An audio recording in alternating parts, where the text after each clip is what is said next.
In this video, I'm going to go through the answers to the Genetics Review 1 worksheet.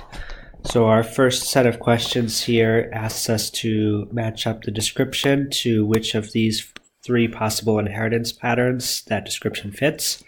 So a phenotypic ratio is always 1 to 2 to 1 when heterozygotes are crossed. So if you have 1 to 2 to 1, that tells you there are three phenotypes.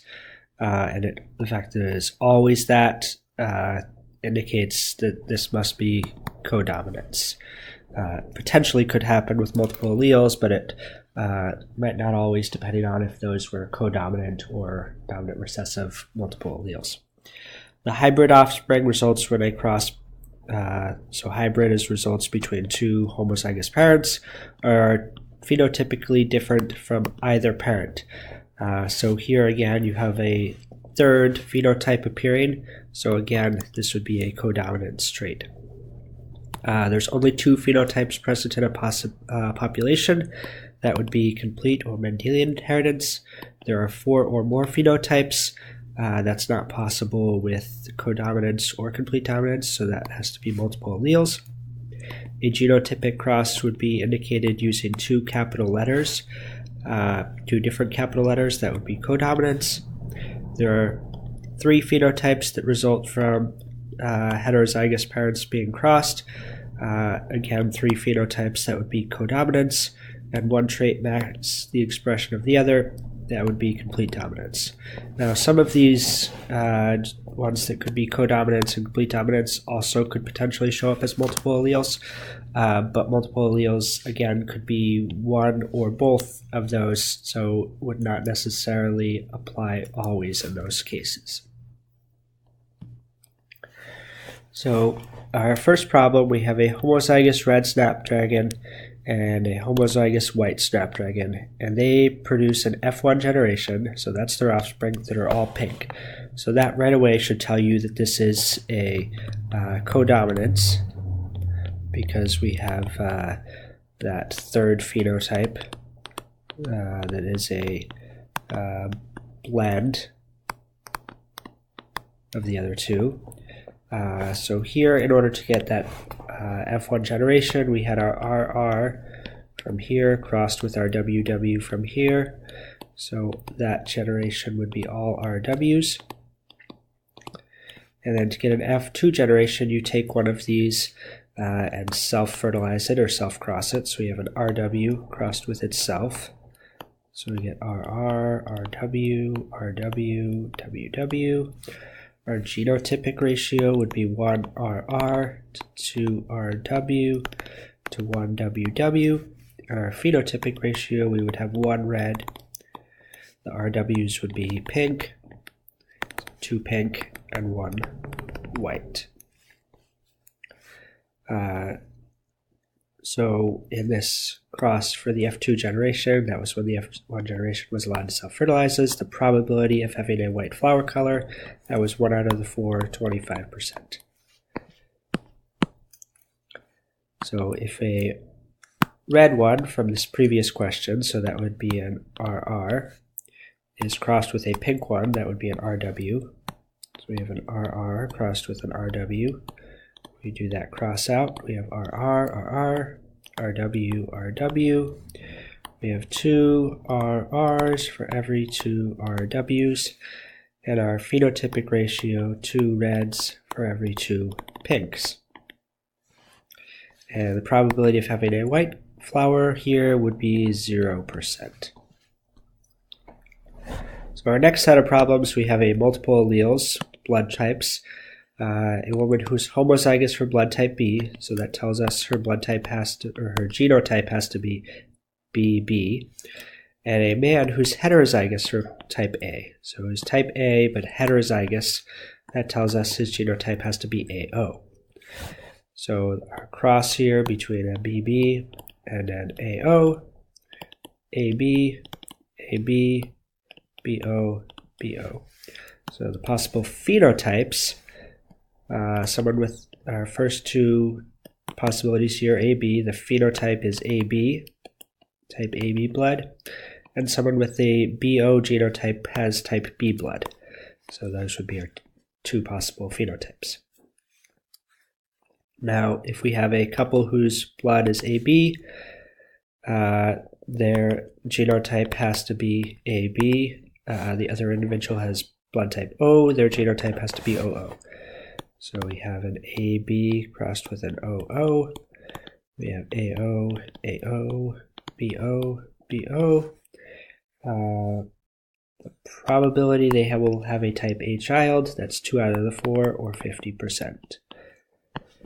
Now we have a child who has type O blood. The mother has type B, so she theoretically could be BB or BO. And there's two possibilities for the father. Father 1 has type B blood, so he could also be BB or BO. Father 2 has type AB blood. So right away, the child, type O blood, has to be OO. So we know that he had to get an O from both his mother and his father. So his mother had to be BO. That's the only way she could donate an O. So we know the mother is BO because the child had to get an O from the mother. And see, the father, if he was the AB, there's no possibility, no way for there to be a child with type O blood there, so that doesn't work. If the father 1 here, who had type B blood, he could have been BB. That again doesn't get an O, but here with BO, the mother being BO and the father being BO, so we have BO, BO, OO. There's our OO child. So the mother had to be genotype BO. The father, number 1, was the father, and he had to have the genotype BO as well. It's the only possible combination of these parents that could result in a child with type O blood.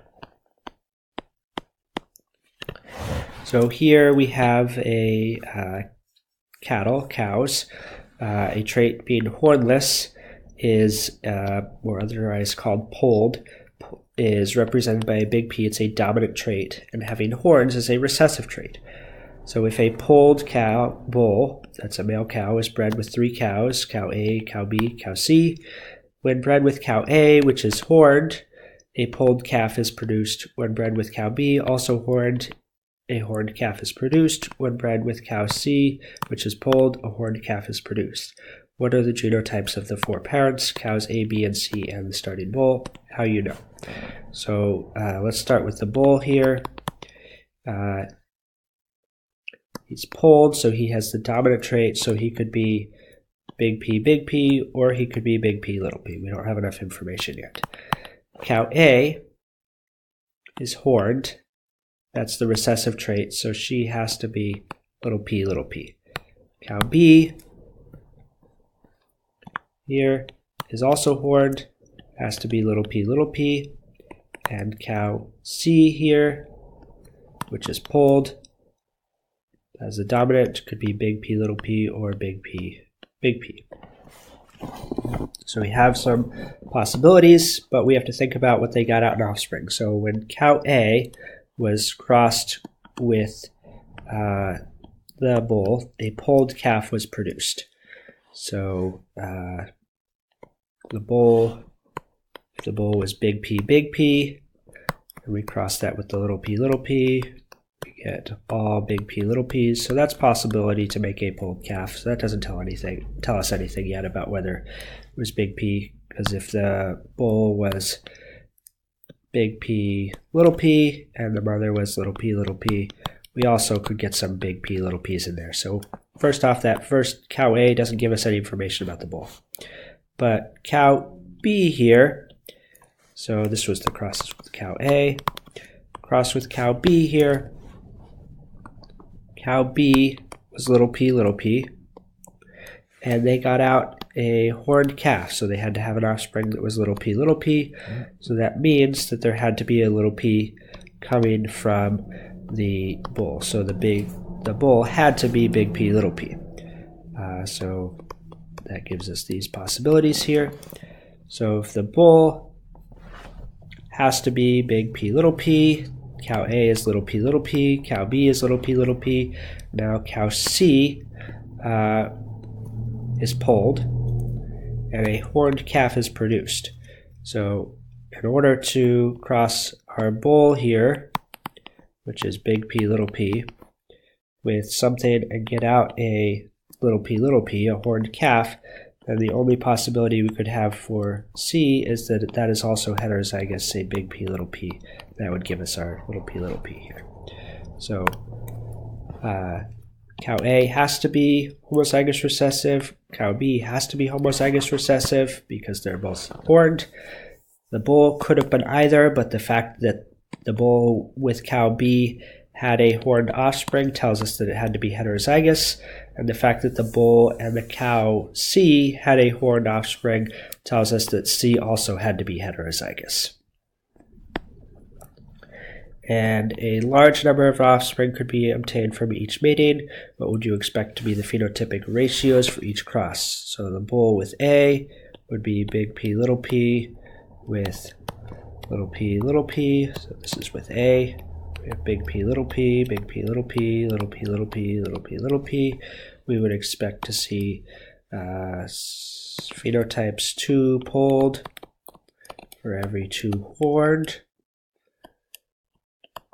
And then with cow B, we're going to have the exact same thing because cow B is also little p, so we would also have 2 polled for every 2 horned.